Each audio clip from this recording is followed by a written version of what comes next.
Welcome to Newton classes. देखिए हम लोग जेई मेंस का 27 जनवरी शिफ्ट 1 का फिजिक्स का क्वेश्चन देखेंगे जो आया हुआ है। तो हम सब पहला क्वेश्चन देखते हैं, ये मैग्नेटिक फील्ड वाला क्वेश्चन, ठीक है। तो इसमें दिया है two infinite current carrying wire having current I in opposite direction. तो अपोजिट डायरेक्शन में करंट फ्लो हो रहा है और हम सबको मैग्नेटिक फील्ड पी पॉइंट पे निकालना है जो दोनों वायर के बीच में रखा हुआ है, ठीक है। 10-10 सेंटीमीटर का गैप है। तो हम सब जानते हैं, इसका सॉल्यूशन बनाएंगे तो क्या करेंगे। Magnetic field infinite line wire के द्वारा क्या होता है, बी मैग्नेटिक फील्ड का formula mu naught into I by 2 pi D, ठीक है।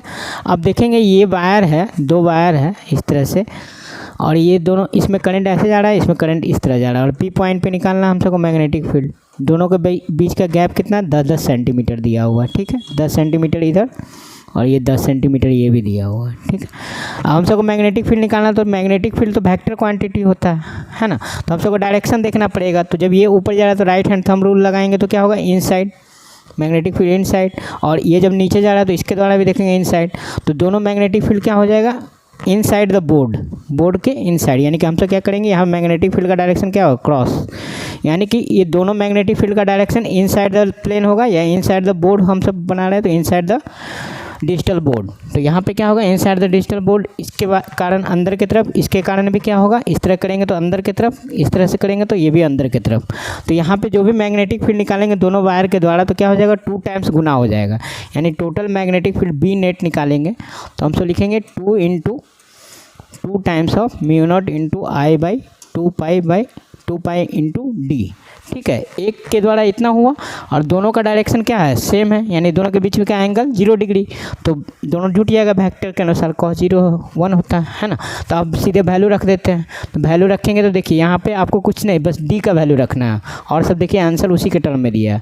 तो 2 से 2 तो गया, म्यू नॉट को रहने देना है, आई भी रहने देना है, पाई, और डी का वैल्यू कितना हो जाएगा, डी का वैल्यू 10 सेंटीमीटर दिया है। तो 10 सेंटीमीटर को करेंगे तो 1/10 मीटर हो जाएगा। 10 सेंटीमीटर बराबर 1/10 मीटर। बस आपका आंसर देख लीजिए कौन सा है। आंसर कितना आ जाएगा, 10 mu not I by D. तो कौन सा आंसर है, पाई ना, 2 mu not I by pi. तो आंसर हो जाएगा देखिए ऑप्शन 2, है ना। अब नेक्स्ट क्वेश्चन देखते हैं हम सब। M1 4 ग्राम है और M2 25 ग्राम, ठीक है, और हैविंग सेम काइनेटिक एनर्जी, दोनों का काइनेटिक एनर्जी सेम है। तो find the ratio of magnitude of the linear momentum. हम सब जानते हैं लीनियर मोमेंटम और काइनेटिक एनर्जी में रिलेशन क्या होता है, ये तो इजी क्वेश्चन है ना। हमसे जानते हैं काइनेटिक एनर्जी बराबर क्या होता है, p²/2m, है ना, ये पढ़े हैं हम सब। तो यहाँ ये रिलेशन होता है काइनेटिक एनर्जी और मोमेंटम में, ठीक है। तो यहाँ पे हम सब देखें क्या पूछ रहा है, ratio of the linear momentum, यानी कि हम सब पी का निकालेंगे तो पी बराबर क्या हो जाएगा, √2m इंटू काइनेटिक एनर्जी। अब इसमें कह रहा है क्वेश्चन में काइनेटिक एनर्जी को क्या है, सेम रखना है, ठीक है, सेम काइनेटिक एनर्जी सेम रखना है। तो P1/P2 का रेशियो निकालना, मोमेंटम का रेशियो। तो P1/P2 करेंगे हम सब, काइनेटिक एनर्जी सेम है तो हमसे क्या हो जाएगा, ये सेम है, ये कांस्टेंट, ये भी कांस्टेंट, M1/M2। तो M1 कितना है 4, और ये क्या है M2 25। तो कितना आ जाएगा 2:5। ऑप्शन में देख लीजिए 2:5, ऑप्शन सेकंड हो जाएगा, ठीक है। नेक्स्ट क्वेश्चन देखते हैं हम सब। ये देखिए 5वां क्वेश्चन है कि एक बॉडी है जिसका मास दिया हुआ है 1000 gram, is moving horizontally with the velocity 6 metre per second. यानी एक ऑब्जेक्ट का मास दिया हुआ है 1000 kg जो हॉरिजेंटली मूव कर रहा है 6 मीटर पर सेकेंड के स्पीड से। Another body of mass 200 kg is added gently, then what will be the new velocity. तो हम सब जानते हैं ये क्या है, हम सब लीनियर मोमेंटम कंजर्व करा देंगे, आंसर आ जाएगा हम सब का।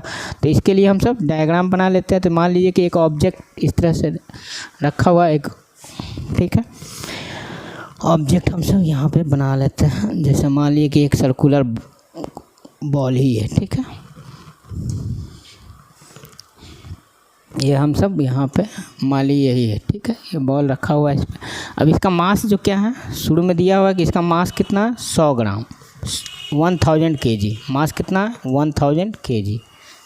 अब इसका वेलोसिटी दिया हुआ है कितना, हॉरिजेंटली मूव कर रहा है 6 मीटर पर सेकेंड के स्पीड से, ठीक है। अब इस पर कह रहा है another body of mass 2000 kg is gently placed added gently, यानी कि 1000 kg का है तो इसके 1/5 मास यानी 200 kg का मास हमसे क्या किए, जेंटली पुश किए, यानी कि हम बहुत धीरे से, तो ये 200 kg इसमें क्या कर दिए, धीरे से इस पर ला के रख दिए, ठीक है। तो कह रहा है what will be the new velocity, तो अब 6 मीटर पर सेकेंड था तो अब इसका वेलोसिटी कितना हो जाएगा जब इसको जेंटली प्लेस किए। तो हम सब क्या करेंगे, लीनियर मोमेंटम कंजर्व कराएंगे, है ना। इनिशियल का मोमेंटम बराबर फाइनल मोमेंटम, तो इनिशियल मोमेंटम जब ये बॉल नहीं था तो क्या था, हमसे 1000 इंटू पी बराबर क्या होता है एम इंटू वी, तो 1000 इंटू कितना हो जाएगा 6, और फाइनल मोमेंटम में क्या होगा, फाइनल मोमेंटम में ये मास और ये मास तो ऐड हो जाएगा तो 1200 kg हो जाएगा 1200 kg इंटू हम सबको वेलोसिटी मान लिए कि भी, अब इसका वेलोसिटी क्या हो जाएगा भी, तो हमसे यहाँ से 2 0 से 2 0 गया और 6 दूना 12 गया, तो भी का वैल्यू कितना आ जाएगा 5 metre per second, 10/2 5 metre per second. Option देख लीजिए कौन सा, ऑप्शन 1, ठीक है। अब ये देखिए ये क्वेश्चन मोमेंट ऑफ इनर्शिया का है, इसको हम सब बनाएंगे। तो ये देखिए दिया हुआ है, इसको हम डायग्राम को पहले बना देते हैं यहाँ पे।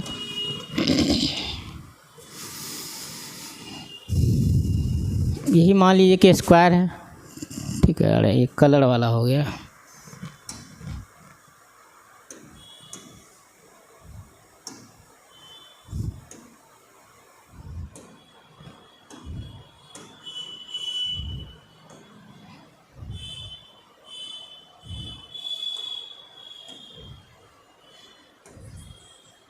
यही मान लीजिए कि स्क्वायर दिया हुआ है, ठीक है। स्क्वायर है जिसका सब साइड कितना 2 मीटर, 2 मीटर है तो सब 2 2 मीटर दिया हुआ, 2 मीटर 2 मीटर 2 मीटर और 2 मीटर। चारों कोना पे आपका देखिए 1 kg का मास है, 1 kg 1 kg 1 kg और 1 kg, ठीक है। अब आपको मोमेंट ऑफ इनर्शिया निकालना है, एक डायगोनली एक एक्सिस है जो पास कर रहा है इस तरह से, ठीक है, यहाँ से और यहाँ से होके पास कर रहा है। तो आपका कह रहा है कि इसके अलोंग चारों मास का total moment of inertia system का कितना होगा, ठीक है। तो हम सब देखेंगे टोटल मोमेंट ऑफ इनर्शिया हम सब लिखेंगे, तो आई बराबर क्या होगा यहाँ पे समेसन, हम सब जानते हैं m इंटू RI², ठीक है।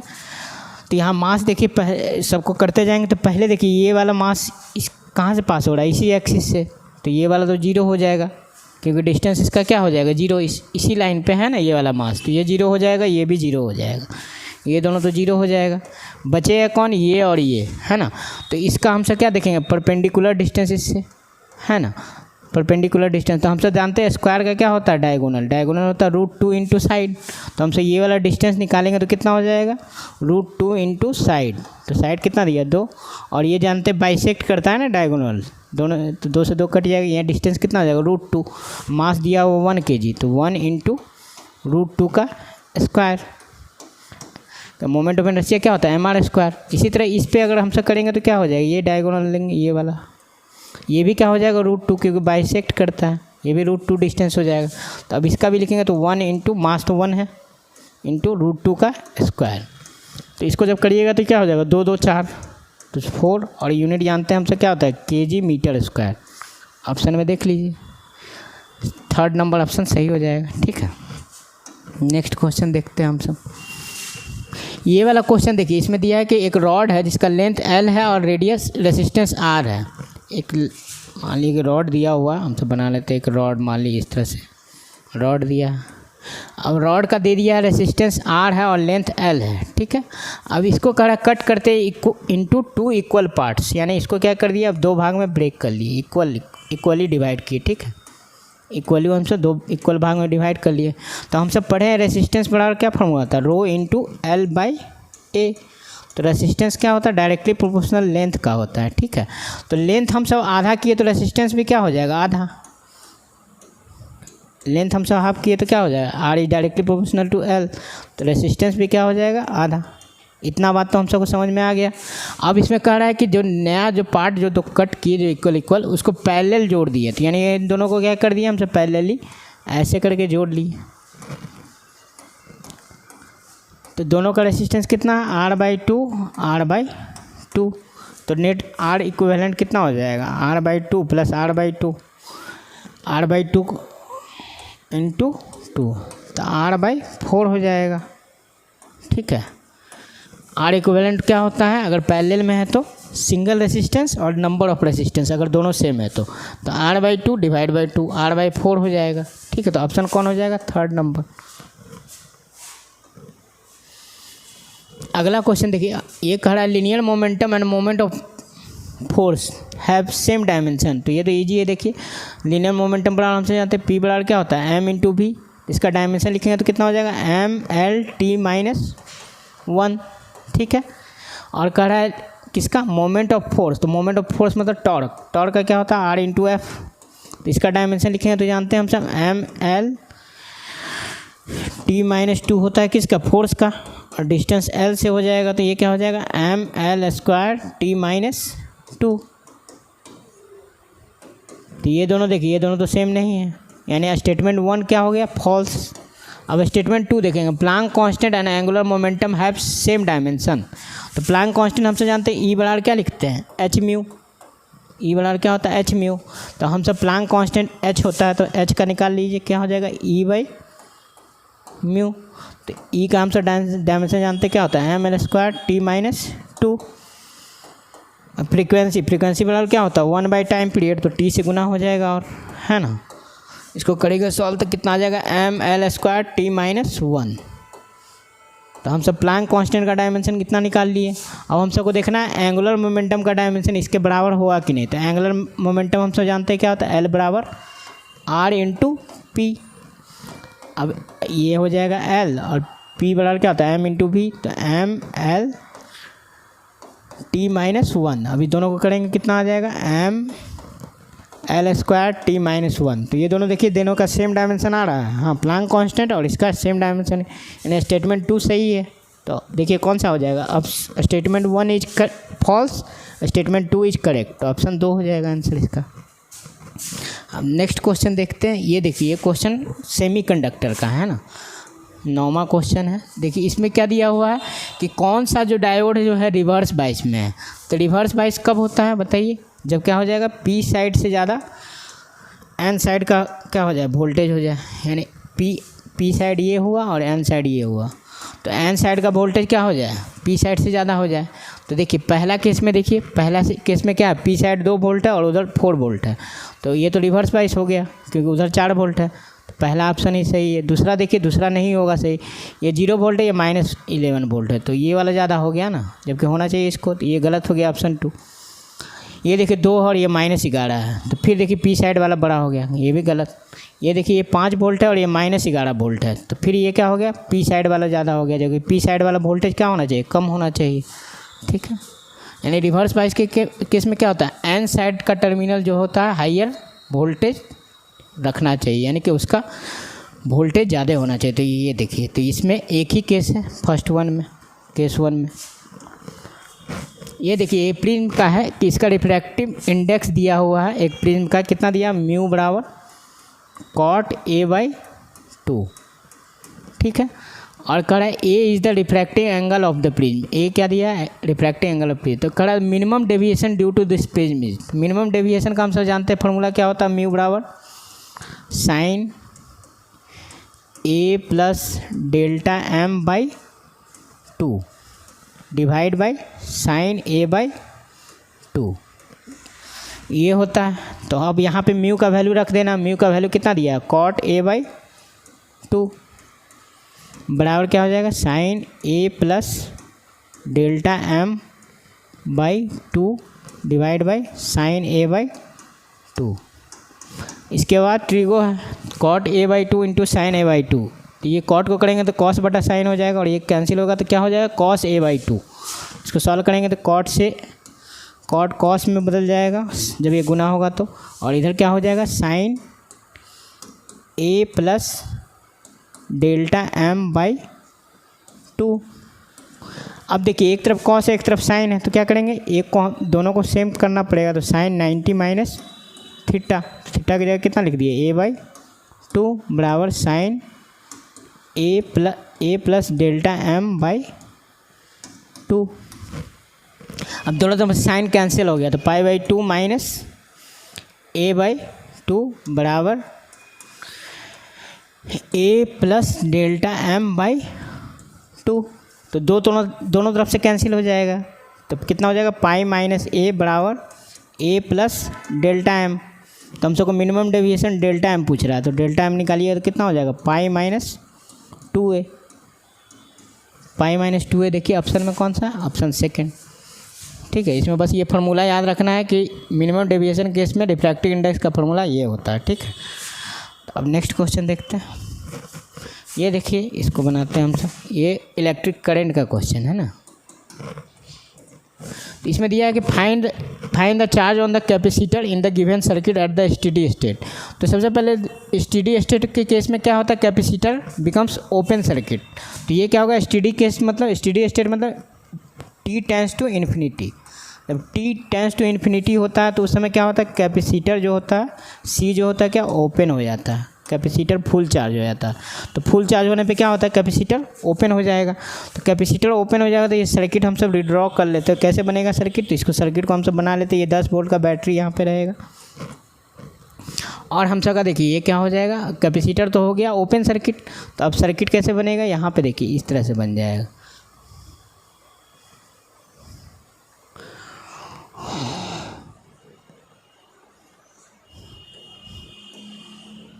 ठीक है, यहाँ पे क्या है, कैपेसिटर ओपन हो गया। ये ए टर्मिनल है और ये बी टर्मिनल हो गया। यहाँ पे दिया हुआ 1 ओम, यहाँ क्या दिया हुआ 2 ओम, ये कितना दिया हुआ 3 ओम और ये दिया हुआ 4 ओम। अब ये दिया हुआ 10 वोल्ट यहाँ पे दिए। तो हम सब क्या करेंगे, वोल्टेज डिवाइड रूल लगाएंगे। हम सबको VA निकालना है, VB निकालना है, तभी हम सब कैपेसिटर पे चार्ज निकाल पाएंगे। Q बराबर क्या होता है C इंटू V। ठीक है, तो V हम सबको पोटेंशियल डिफरेंस VAB निकालना पड़ेगा, यानी कि हम सबको क्या CVAB। C तो हम सबको पता है 6 माइक्रोफैराड। हम सबको वोल्टेज VA और VB निकालना है। VA और VB निकाल लेंगे तो VA माइनस B बराबर क्या होगा VAB। बस हम सबको ये कर देना। तो VA कैसे निकलेगा, वोल्टेज डिवाइडर रूल लगाएंगे तो कितना हो जाएगा, VA बराबर क्या होगा, VA बराबर क्या होगा 2/3 है ना, 2/2 + 1 तो 2/3 इंटू टोटल वोल्टेज। तो टोटल वोल्टेज कितना है 10, कितना हो जाएगा 20/3 वोल्ट। ठीक है, अब इसी तरह VB निकालेंगे तो वोल्टेज डिवाइडर रूल लगाएंगे तो क्या हो जाएगा, 4 नीचे है तो 4/4 + 3 7 हो जाएगा। तो 4/7 गुने टोटल वोल्टेज कितना है 10 से गुना कर दिए तो कितना हो गया 40/7 वोल्ट। ठीक है, अब हम सबको सीधे चार्ज निकालना है, कितना होगा, तो ये वाला फॉर्मूला लगा दिए तो क्या हो जाएगा Q बराबर C का वैल्यू कितना दिया हुआ 6 माइक्रोफैराड, 6 हो जाएगा माइक्रोफैराड इनटू VAB निकालना। तो VAB बराबर क्या होता है VA माइनस VB। तो हम सब VA माइनस VB यहाँ पे निकाल ही लेते हैं। ठीक है, तो VA माइनस VB यहाँ पे निकालेंगे तो कितना हो जाएगा 20/3 माइनस 40/7। तो 20 तो कॉमन ले लेंगे, तो क्या हो जाएगा 1/3 माइनस 2/7। LCM लेंगे तो क्या हो जाएगा 20/21 और ये जाएगा 7 में से 6, 7 में से 6 गया 1 तो 20/21 वोल्ट। तो हम सबका VAB कितना आ गया 20/21 वोल्ट। ठीक है, अब हम सबको क्या करना है, देखिए जो कट रहा काट ली, 3 दूना 6, 3 सते 21। तो हम सबका टोटल चार्ज कितना आ जाएगा 40/7 माइक्रो कूलम। देख लीजिए कौन सा है 40/7 माइक्रो कूलम, ऑप्शन 1। ठीक है, अब हम सब नेक्स्ट क्वेश्चन देखते हैं। ये देखिए आपका SHM का क्वेश्चन है 16 है, इसको SHM का क्वेश्चन को बनाते हैं। तो ये क्वेश्चन पढ़ देते ताकि आपको क्वेश्चन दिखे नहीं तो पता चले। इसमें दिया है कि पार्टिकल परफॉर्मिंग SHM, जहाँ पे दिया SHM में दिया हुआ है डिस्प्लेसमेंट का इक्वेशन y बराबर A sin ω2 sin ωt। ये SHM में डिस्प्लेसमेंट का इक्वेशन हमसे जानते हैं यही होता है। अब इसमें पूछ रहा है ना काइनेटिक एनर्जी, पोटेंशियल एनर्जी और स्पीड क्या होगा at the position y = A/2। Spring से कनेक्टेड है एक मास। तो y जब कह रहा है ये जो y जो होगा A/2 होगा, उस केस में काइनेटिक एनर्जी निकालना, पोटेंशियल एनर्जी निकालना और स्पीड निकालना है। ठीक है, तो हम सबसे पहले काइनेटिक एनर्जी बराबर फार्मूला जानते हैं क्या होता है। काइनेटिक एनर्जी बराबर फार्मूला जानते हैं 12 mv² होता है।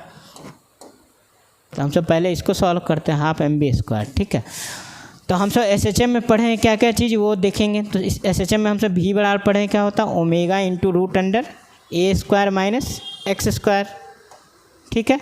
और हम सब पढ़े हैं स्प्रिंग कांस्टेंट k बराबर क्या होता है m ओमेगा², ओमेगा बराबर हम सब पढ़े हैं क्या होता है रूट अंडर, यहीं से निकालेंगे तो कितना हो जाएगा k/m। ये तीनों का हेल्प पड़ेगा, ठीक है। तो सबसे पहले तो हम सबको क्या निकालना है, काइनेटिक एनर्जी। तो इसमें रख देंगे v का वैल्यू, तो काइनेटिक एनर्जी कितना हो जाएगा 1/2 m, v का वैल्यू रख दिए यहाँ पे, तो कितना हो जाएगा ओमेगा² a² माइनस x²। तो x का वैल्यू इसमें दिया हुआ कितना लेना है a/2, हम सबको डिस्प्लेसमेंट कितना पे लेना है a/2 पे। तो यहाँ पे क्या कर दिए a/2 का स्क्वायर करेंगे तो a²/4 हो जाएगा, ठीक है। और m ओमेगा² कितना दिया हुआ है, m ओमेगा² पढ़े हम सब, स्प्रिंग कांस्टेंट का फॉर्मूला क्या होता है m ओमेगा² SHM के केस में। तो 1/2 m ओमेगा² के k रख दिए। अब इसको सॉल्व करेंगे तो कितना हो जाएगा 3a²/4 हो जाएगा। अब इसको गुना कर दीजिए तो 3ka²/8, ठीक है। तो ये पहले देख लीजिए किस ऑप्शन में है काइनेटिक एनर्जी, ये देखिए ये वाला है, ये वाला है। तो यानी कि ये दोनों तो होगा नहीं, पहला और चौथा, क्योंकि इसमें काइनेटिक एनर्जी गलत है। ये दोनों हो सकता है ना, ये और ये हो सकता है 2 और 3, तो 2 और 3 में से ही होगा। पहले तो 2 ऑप्शन छाट लिया। पोटेंशियल एनर्जी निकालना है, तो पोटेंशियल एनर्जी का फॉर्मूला हमसे जानते हैं क्या होता है, हाफ क्या होता है kx², ठीक है। तो हाफ इंटू k, और a की जगह बताएं क्या करेंगे, x की जगह कितना रखना है a/2 का होल स्क्वायर। तो ये कितना हो जाएगा ka²/8। तो अब देख लीजिए ये दोनों में कौन है ka²/8, तो देखिए ऑप्शन 2। अब ऑप्शन 3 को चेक करने का ज़रूरत है नहीं, लेकिन अगर निकालना है तो निकाल भी सकते हैं। v का वैल्यू क्या है, इसमें यहाँ से निकाल लेंगे। v बराबर कितना होगा ओमेगा, ओमेगा की जगह कितना लिखेंगे √अंडर k/m, ठीक है। ओमेगा की जगह और a² माइनस x² करेंगे, रूट के अंदर ही जाएगा। तो इधर कितना आ जाएगा a² माइनस x² हम सब किए हैं, इधर देखिए 3a²/4 आएगा, है ना। तो 3a²/4। तो देखिए ऐसा ही करके आंसर दे रहा है ना। तो इसको सॉल्व करेंगे तो हम सब का आंसर ये आ जाएगा a/2 बाहर निकल जाएगा, और कितना हो जाएगा √3k/m अंदर रह जाएगा, √3k/m। तो हम सब 2 ही ऑप्शन से काम चल गया, तो तीसरा ऑप्शन वहाँ टाइम नहीं रहता एग्जाम में, तो इसको हम बता दिए फिर भी। अब देखिए अगला क्वेश्चन है, ये क्वेश्चन रहना, ये देखिए ये अगला क्वेश्चन, इसको सॉल्व करते हैं। इसमें दिया देखिए मैग्नेटिक फील्ड का क्वेश्चन है ना। इसमें दिया है फ्लक्स से रिलेटेड क्वेश्चन है। A metallic frame of given dimension has area vector at 60 degree with the external magnetic field as shown. तो देखिए मैग्नेटिक फील्ड एरिया वेक्टर के साथ 60 डिग्री एंगल बना रहा है, 60 डिग्री। तो कह रहा है the frame is taken out from the field in 10 second. ये कह रहा है टोटल फ्रेम को 10 सेकेंड में क्या कर रहा है मैग्नेटिक फील्ड से बाहर कर देते हैं। तो EMF इंड्यूस क्या होगा, तो ये हमसे जानते हैं कि मैग्नेटिक फील्ड EMF इंड्यूस बड़ा क्या होता है d∅/dt। ये कहाँ से पढ़े हमसे फैराडे सेकंड लॉ से। E बराबर पढ़े हैं चेंज इन मैग्नेटिक फ्लक्स क्या होता है इंड्यूस्ड EMF देता है ना। तो E बराबर d∅/dt, इसका मैग्नीट्यूड लेंगे तो, है ना। अब यहाँ पे देखेंगे हम सबको फ्लक्स तो निकालना पड़ेगा। तो फ्लक्स फाई बराबर हमसे जानते हैं कितना होता है, फाई बराबर BA cos थीटा। अब यहाँ से देखिए B और A हम सब निकाल सकते हैं। B कितना है 4, A का वैल्यू, तो एरिया इसका निकालिए तो कितना होगा लंबाई इंटू लेंथ इंटू ब्रेथ, तो 2.5 इंटू 2.5 इंटू 2, और cos 60 का वैल्यू कितना हो गया 1/2। यहाँ पे देखिए एंगल कितना है 60 डिग्री। इसको सॉल्व करिएगा तो कितना आ जाएगा 2.5 इंटू 4 कितना हो जाएगा 10, तो 10 वेबर हो गया फ्लक्स का 10 वेबर। तो यहाँ हम सब करेंगे इंड्यूस्ड EMF निकालेंगे, तो फ्लक्स कितना हो गया 10 और dt टाइम कितना है 10 सेकेंड। तो हम सब का 1 वोल्ट आंसर हो जाएगा। ऑप्शन कौन हो जाएगा 1, ठीक है। अगला क्वेश्चन देखिए, ये मीटर ब्रिज का क्वेश्चन है, बहुत इजी क्वेश्चन है अगर आप जानते हैं। 21 number, in the given bridge circuit the null point is found to at 60 centimetre. देखिए इसमें दिया हुआ है कि नल पॉइंट कहाँ मिल रहा है 60 सेंटीमीटर पे फ्रॉम इंड ए। तो कह रहा है अननोन रेसिस्टेंस कितना होगा, एस का वैल्यू निकालना। तो हम सब पढ़े हैं एस बाई 60 बराबर क्या होगा 60 ओम, ठीक है। और ये वाला टोटल क्या होता है मीटर ब्रिज में 100, तो 100 माइनस 60 कर दिए। अब इसको सॉल्व कर दिए, ये आंसर हो गया एस का वैल्यू कितना हो जाएगा 3600 बटा 40। इसको सॉल्व कर लिए, 0 से 0 गया, 4 से 90 बार में गया तो 90 ओम हो जाएगा आंसर। यानी अननोन रेसिस्टेंस कितना हो जाएगा 90 ओम। तो इसका आंसर लिखना था तो आपको लिखना पड़ेगा 90 ओम इसका आंसर होगा। अब ये भी देखिए लिखने वाला ही है, ये सब देता है फिल इन द ब्लैंक्स में आपको कीबोर्ड से भरना पड़ेगा। तो यहाँ पे देखिए स्फेयर है जिसका स्मॉल साइज दिया हुआ है, देखिए रखा हुआ है यहाँ पे, ठीक है। एट द बॉटम अब डेप्थ 200 मीटर, 200 मीटर नीचे रखा हुआ है, यानी ये एच दिया हुआ है ना, कितना नीचे रखा हुआ है 200 मीटर नीचे ये बॉल रखा हुआ है। और दिया है the pressure in the fractional change in volume is इतना, यानी the due to pressure its fractional change in volume, यानी डेल्टा वी बाई वी दे दिया है। फ्रैक्शनल चेंज इन वॉल्यूम दे दिया अल्फ़ा इंटू 10 के पावर -7। अब करा what is the value of alpha, तो अल्फ़ा का वैल्यू निकालना है, ठीक है। अब बल्क मॉडुलस दे दिया स्फेयर का कितना है 5 इंटू 10 के पावर 12 पास्कल, जी का वैल्यू 10 लेना है, ठीक है। तो हमसे जानते हैं बल्क मॉडुलस बराबर फार्मूला पढ़े हैं क्या होता है, बल्क मॉडुलस बराबर होता है डेल्टा पी बटा डेल्टा वी बाई वी, है ना, यह बल्क मॉडुलस का फार्मूला होता है। अब हम सबको डेल्टा वी बाई वी आपको पता है अल्फ़ा इंटू 10 के पावर -7 है। और डेल्टा पी बताइए कितना होगा, प्रेशर इन साइड तो कितना होता है पी, डेल्टा पी वाला हम सब पढ़े हैं क्या होता है, अगर इन साइड द वाटर रखा हुआ है तो क्या होता है रो जी, और कितना हाइट नीचे है एच, तो रो जी एच। अब यहाँ देखिए लिक्विड है तो ये दिया हुआ है कि bottom of the lake of the depth, यहाँ वाटर होगा, लेक तो लेक में क्या वाटर ही रहेगा, तो वाटर का डेंसिटी कितना होता है 1000 kg पर मीटर क्यूब, 1000 रख दिए। जी का वैल्यू क्वेश्चन में कह रहा है कि 10 लेना है, 10 ले लिए। एच का वैल्यू कितना दिया 200 मीटर, 200 मीटर कर दिए। कम से कम प्रेशर कितना पास्कल आ जाएगा, है ना, तो इसको करेंगे तो कितना आ जाएगा 2 into 2 3 2 into 10 to power 6 pascal, ठीक है।